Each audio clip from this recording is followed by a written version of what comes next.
Hi folks, I'm going to talk about the final paper topic selection.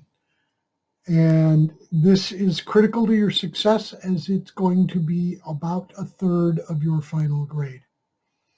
All right, so when it comes to topic selection, if you just watch something on TV, the History Channel, if they even do history anymore, Military History Channel, Discovery, or whatever, do not pick that as your topic.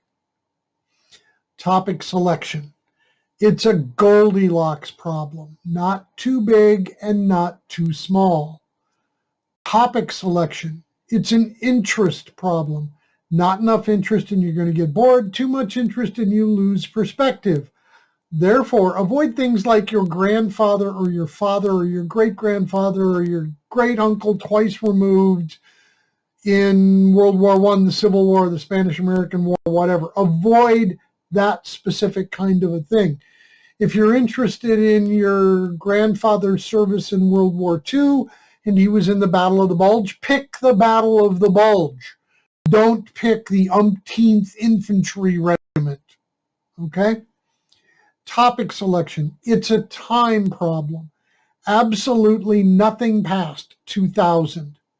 Primary sources are still classified, the smoke hasn't cleared, and there is very, very little historiography on that kind of a topic.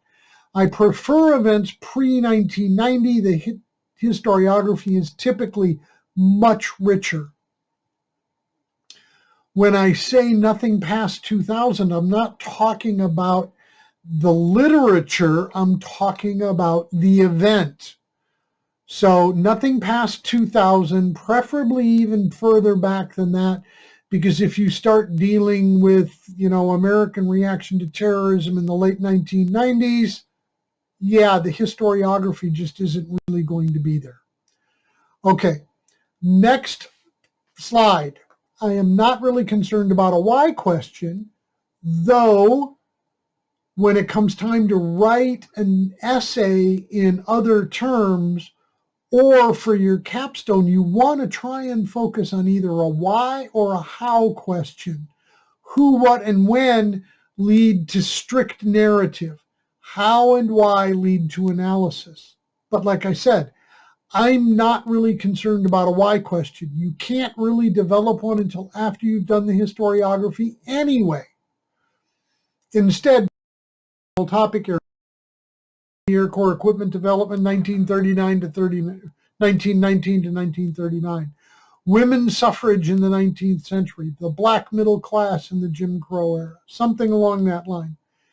Be very careful if you decide to do operational battle history, anything after the First World War. Scholarly secondary sources are limited, so if you want to do something on World War II or Korea or Vietnam, or the First Gulf War, or the Arab-Israeli conflicts, be sure you do a deep dive into the journal databases to see if there's enough of substance there to write on that particular topic. Remember, you're writing a historiographic essay. Think literature survey. You're surveying the literature. And you're commenting on the literature, not the history of the event itself, but rather the scholarly history about that event. That's what you're coming on. If in response to one of your topics I say avoid it, avoid it.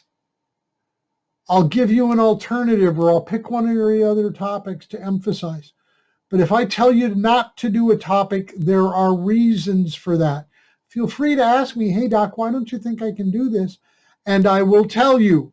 But if I tell you to avoid it, just don't do it, okay? Your historiographic essay is a literature review. Remember that. You're surveying the literature.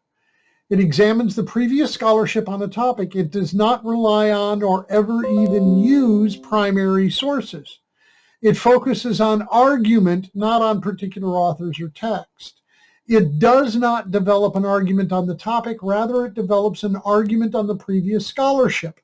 Thus, your thesis statements are something along the line of either historians agree here and disagree there and there, or The historiography on topic XX has changed from a celebratory narrative to a critical analysis in the past 50 years. Link to a historiography thing from Queens College in New York. Be sure there are enough scholarly secondary sources, 5 books and 10 journal articles before you begin. That is 5 scholarly books and 10 scholarly journal articles, not book reviews, though they can be handy to identify, is this book scholarly? Is this book substantive? And is this something I should use? But do not use the book review as one of your 10 journal articles. Be sure you are using scholarly sources. If I tell you not to use a source, then do not use it. I will probably suggest an alternative. If you write an argumentative essay, X happened because of 1, 2, and 3, you will fail the final essay. Your thesis statement for the final paper ought to read something like, historians agree here and disagree there and there. Or the historiography of XX has changed over the past 100 years from a triumphalist interpretation to one critical of American actions in Lower Slobovia. Yes, that really is a place. I don't care how meticulous your research, how impressive your bibliography and evidence, or how well written your essay is. If you write an argumentative essay, X happened because of 1, 2, and 3, you will fail the essay. Do I make myself clear? Final slide are some historiographic essay resources for you to use. All right, there you go. There's my thoughts on the topic selection. Y'all take care, stay safe, and I'll see you around the campus. Bye-bye.